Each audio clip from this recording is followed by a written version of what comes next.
How's it going, everyone? In today's video, I'll show you on how you can simply combine or join bodies in the Autodesk Fusion.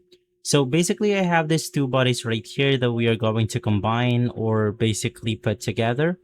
The first thing that you want to do is to just select the body that you have on your plane right here. So in my case, it's going to be this body. So what you can do is to click on the move it or copy. And then basically from here, you can just move this to wherever you want to. In my case, I'm going to move it directly above my first body or my first sketch. Click on OK. And if you highlight both of your object, or you can just click on the combine, click the first one, click the second one, and then click on OK. It will then combine both objects.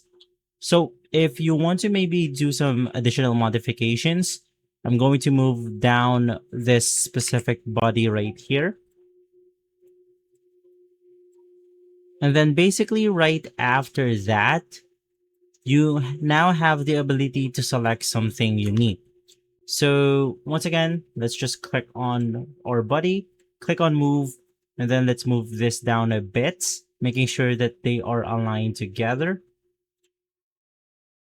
And right after, let's now click on combine, click on the first one, click on the second one.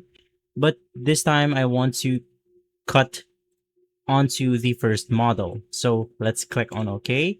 And then as you can see, here we have it. Once again, you could do another modification like maybe interact, and that's basically it. If this video has been helpful, leave a like, subscribe, and follow us for more videos like this. Thanks for watching.